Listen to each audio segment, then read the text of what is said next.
Boa noite a todos. Agora vamos dar início ao livro dos mensageiros.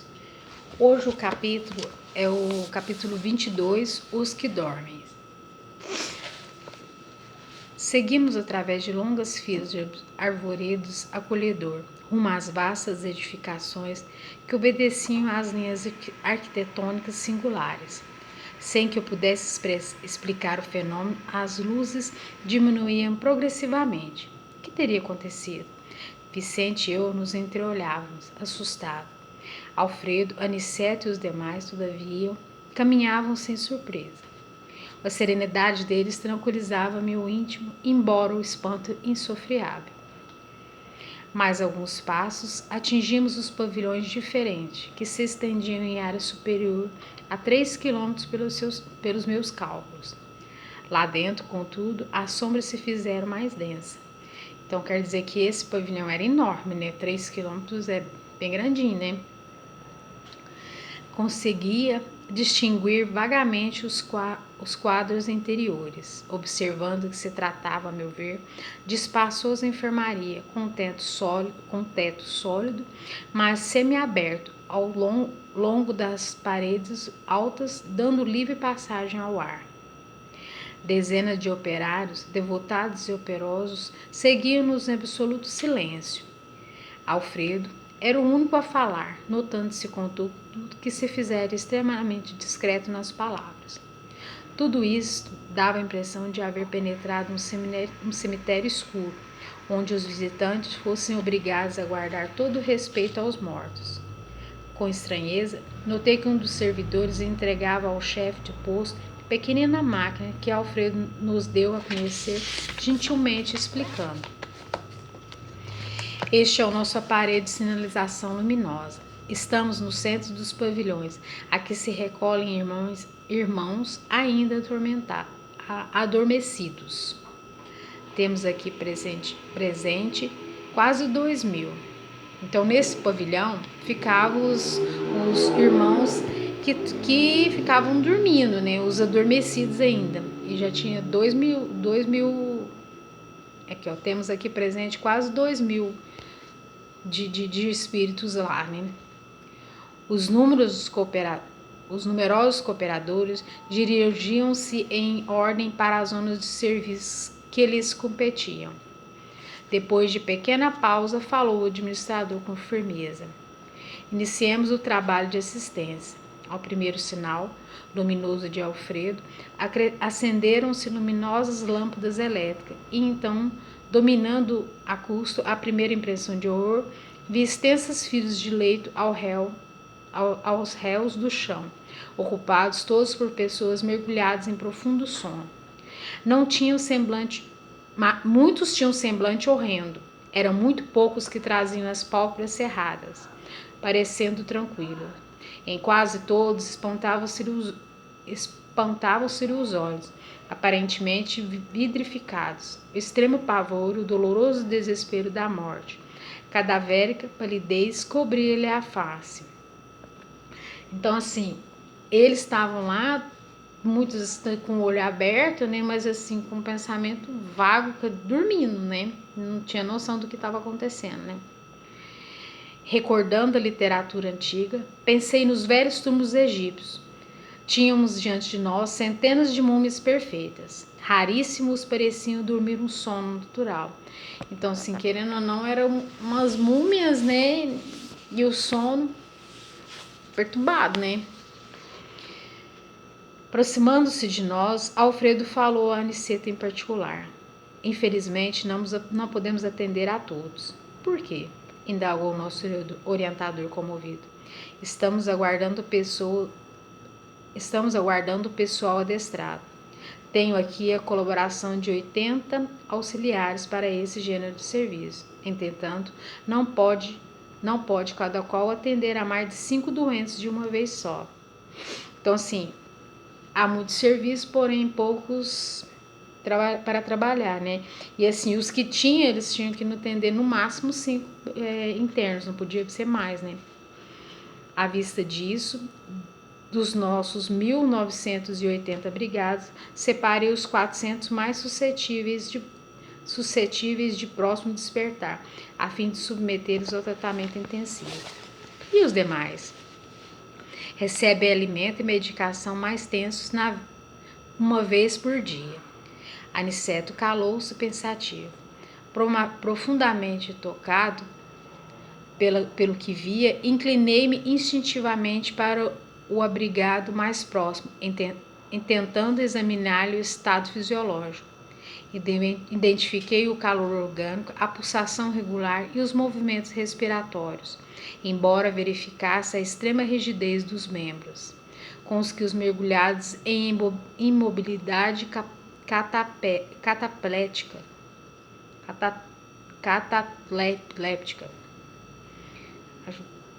Indescritível impressão apoderou-se de mim. Levantei-me assustado. Dirigi-me a Aniceto com a máxima discrição e interroguei. Explicar-me, por Deus, que vemos aqui? Estamos acaso na moradia da morte depois da morte? O instrutor sorriu, complacente, e explicou em voz quase imperceptível. Então, assim, eles estavam lá deitados, sem mover, nem nada, aquela coisa... Então, assim, igual múmias mesmo, né? E assim, mas via que eles ali estavam... Eu não sei dizer se eles teriam consciência ou não de que estava naquela... Eu acredito que não estava com consciência de que estava ali dormindo, né? Não despertou ainda para poder ser ajudado e poder despertar da fé, né? Sim, André, esse sono é verdadeiramente avançado. Sim, André, esse sono é verdadeiramente avançada, imagem da morte. Aqui permanece com a bênção do abrigo alguns milhões de nossos irmãos que ainda dormem. São as criaturas que nunca se entregaram ao bem ativo e renovador. Em torno de si, e mormente, os que acreditaram convictamente na morte como sendo o nada, o fim de tudo, o sono eterno. A crença na vida superior é a atividade incessante da alma. A ferrugem ataca a enxurrada ociosa. Ou seja, se você não acredita no que tem algo mais, ou até mesmo assim, não sei, eu não sei de falar de outras crenças, porque eu sei que muitas às vezes pensam, morreu, vai ficar vivendo no paraíso eterno. E sei que tem muitos que pensam, né, que vai dormir o sono do justo, né? Então, se você tem naquela convicção e não tem a sua fé mesmo convicta, você vai ficar um bom tempo, né? Como ele diz aqui, a ferrugem ataca a enxada ociosa. Se não quer despertar, não vai despertar também, né? O entorpecimento invade o espírito vazio de ideal criador. Os que nos círculos carnais, homens e mulheres, creem na vida eterna, ainda que não sejam fundamentalmente cristão, estão desenvolvendo faculdades de movimentação espiritual e podem penetrar as esferas extraterrenas em estado animador. Pelo menos quanto à locomoção, é juízo mais ou menos exato. No entanto, as criaturas que perseveram em negação deliberada e absoluta, não obstante por vezes filiadas aos cultos extremos de atividades religiosas, que nada vêm além da carne nem desejam qualquer conhecimento espiritual, são verdadeiramente infelizes. Muitos penetram nossas regiões de serviço como embrião na vida na câmara da natureza, sempre divina. Então, assim, aqueles que acreditam que não morreu, acabou mesmo, não tem, é muito mais difícil da fé a fé não toca eles, né? Então, assim, é mais complicado, né? Um amigo nosso costumava designá-los por fetos de espiritualidade. Entretanto, a meu ver, seriam felizes se estivessem nessa condição inicial. Temos a certeza, porém, de que muitos se negaram ao contato da fé, absolutamente por indiferença criminosa aos desígnios do Eterno Pai. Dormem porque são magnetizados pelas próprias concepções negativas. Então, aqui, ó, aquele que nega o Pai, que nega a fé, são outros criminosos, né, desígnios que são criminosos aos desígnios do Pai, não quer acreditar. dormem, estão magnetizados pela própria concepção negativa. O negativismo deles não faz ele despertar, né? Permanecem paralíticos porque preferiram a rigidez ao entendimento, mas dia virá que deverão levantar-se e pagar os débitos contraídos. Então, quer dizer, não adianta você pensar que vai ficar eternamente daquele ali, você não quer acordar, um dia vai ter um despertar, né? Eis porque eu os considero sofredores. Primeiramente, demoram no sono em que acreditaram. Mais tarde acorda, porém, a maioria não pode fugir à enfermidade e à perturbação, como acontece aos irmãos dementados que vimos ainda há pouco.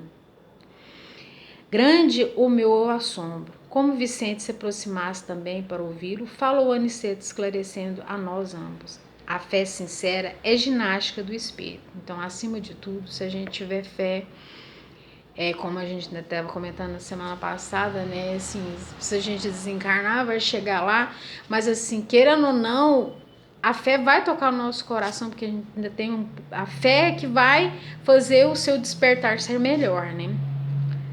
Quem não exercitar de algum modo na terra, preferindo deliberadamente a negação injustificável, encontra-se-á mais tarde sem movimento. Então, vou até repetir isso aqui. A fé é ginástica do espírito. Quem não exercitar de algum modo na terra, preferindo deliberadamente a negação injustificável, encontra-se-á mais tarde sem movimento. Semelhantes criaturas necessitam do sono e de profundo repouso até que despertem para o exame das responsabilidades que a vida traduz. Observando que o nosso orientador se esquivava a comentários longos para que pudéssemos seguir de mais perto os trabalhos de assistência, calei as mais indagações que me escaldavam a mente. Com exceção de algumas senhoras que permaneciam junto de Ismália, todos os servidores se mantinham em posição de vigilância aos pés dos grupos mumificados. A luz artificial iluminava os leitos, que se perdiam de vista, mas observei que nenhum dos albergados reagia à intensa claridade que se fizera. Então, assim, é interessante. Tinha a luz lá no rosto deles, né? Mas eles não despertavam. Assim, se você tá deitado no escuro ou assim, vem aquele clarão, te incomoda, né? Mas para eles não é fazia diferença, né? Continuavam rígidos, cadavéricos, postados. Notei então que Alfredo começou a mover o aparelho de sinalização para emitir as ordens de serviço. Cada sinal determinava operação diferente. Vi os servidores dos postos distribuírem pequena porção de alimento líquido e medicação bucal em profundo silêncio. Em seguida, forneceram reduzidas quantidades de água efluviada dos infelizes, com exceção, porém, de muitos que pareciam preparados a receber. Tão somente caldo e remédio. 2/3 dos 400 abrigados em tratamento recebiam passos magnéticos. Aos poucos, receberam aplicações de sopro curador. Então, assim, estavam ali, né? Mesmo estando dormindo, ainda recebia o remédio, ainda recebia o alimento. Uns recebia água, outros recebiam o alimento, na medida do que precisava, né? Todos os movimentos do trabalho eram transmitidos para a sinalização luminosa, partidos das mãos do administrador, que parecia interessado na manutenção do máximo silêncio. Impressionado com o que via, perguntei ao orientador em voz baixa a razão de alguns enfermos não terem sido beneficiados com a água e com o soro das forças novas, através do passe e do sopro vivificante. Aniceto, todo bondoso, inclinou aos meus ouvidos com ternura de um pai ansioso para tranquilizar o filhinho inquieto e falou: cada um na vida, meu caro André, tem a necessidade que lhe é peculiar. Aqui compreendemos com amplitude esse imperativo da natureza. Então, assim, plantio é livre, mas a colheita é obrigatória. Então, assim, cada um na vida tem a necessidade que é peculiar. Então, assim, eles não iam dar um remédio se a pessoa não estivesse precisando ali naquele momento, entendeu? E, assim, às vezes, se eles dessem e não ia surtir efeito, né? Bom, eu espero que comentei alguma coisa, mas assim, a gente está aberto para a gente comentar mais, assim, é um assunto muito interessante, eu vou abrir espaço para que possa comentar